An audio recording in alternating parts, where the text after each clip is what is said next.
38 games later, and the Premier League season is finally done. If your team finished in the top half of the table, you may have a lot of positives to reflect on. If you finish in the relegation zone, you're thinking about next season, the Championship, and wanting to come back right away.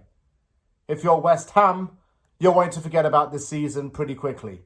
Before I go any further, yes, there have been a lot of seasons where West Ham have struggled in the top flight, but they haven't been all that dreary. For example, we finished in a lowly position in 2023, yet we won a European trophy.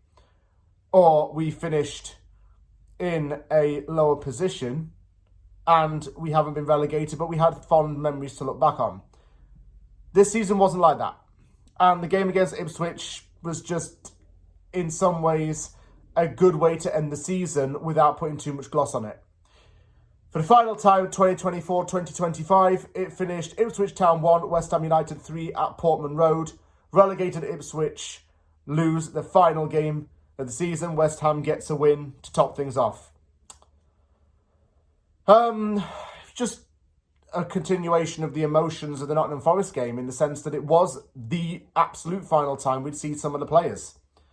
Things did come full circle for Lucas Fabianski and Aaron Cresswell. Fabianski made his West Ham debut in a pre-season friendly against Ipswich Town and played his final game at the same stadium. Aaron Cresswell was signed by West Ham United from Ipswich, and he played his final game in a West Ham shirt at his former employer. Just a strange coincidence, really. I'll talk about the starting lineup.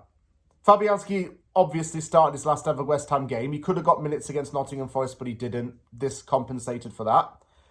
Scholes, Wan-Bissaka, Mavropanos, Kilman, and Todibo as the defence.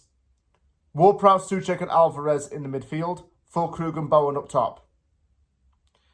I got a feeling that the referee was blowing every single time Alvarez made a tackle. It was like something personal against Edson Alvarez. I didn't feel that we offered much really in the first half. Ipswich had a few good chances and Fabianski had to make a diving punch save. Hutchinson caused a few problems on the wing. When West Ham got the goal, it was gifted. And I think we needed a gifted goal because we weren't going to capitalise on any other effort to score from our own intuition. Sam Morsey, I believe, was the player who made the mistake. Bowen took advantage of that and created a 1-2 situation with the goalkeeper. Ward-Prowse managed to tap home from close range. His first West Ham goal since he returned from his loan spell at Nottingham Forest. It was 1-0 to West Ham at the break. 6 minutes into the second half, Ipswich tied things up through Broadhead. He drilled a low shot into the bottom left side of the goal. Having looked at the replays, it was quite obvious that Jean-Claire Todibo was to blame for this goal. He did not make any attempts to impose himself on the Ipswich player, allowing the player to get enough space and time to shoot at the goal. There will be conversations about Todibo, because I don't know if it really may be the right decision in the long run to keep him on. I don't know if it's going to be right for him to have his buy clause activated. We will need to look at the defenders, because he's never really completed a full 90 minutes. This is the reason why. He makes errors sometimes.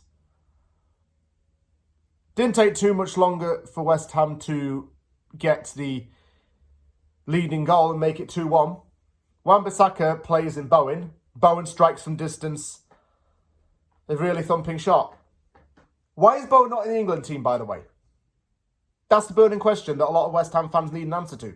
Why was it that our winger, who has 4 goals in his last 4 games, hasn't been named into the England squad? Yet there are players who haven't scored since January who have made the team. Tuchel's lost his head there. Substitutions were made. Füllkrug off for Kudus. Scholes off for Sofal, the Czech defender's last game for West Ham. Alvarez off for Paquetá, could be his last game. And James Ward-Prowse off for Guido, who also could be playing his last game because River Plate's interested in wanting to sign him. 3-1 came when Kudus curled a left footer after a Rodriguez assist. He didn't celebrate with his usual chair celebration. Maybe he didn't have the chair. I don't know. Todibo off for Cresswell, who got a massive applause from both sets of fans. A full time the fans stayed and applauded the players, especially Fabianski, who came over to say thank you. Mark the end of the season. Well, what next? Where are we at now? Tell you where we're at. We've now got to make some changes to this team. We've got to get proactive now in the transfer window. Leeds have come up, Sunderland have come up. Those are really good teams. They will finish above us if we don't get our act together. Time to get our act together now. Forget this season, move on, and do something in this window to make this right. That's not new though. We've been crying out for this for years.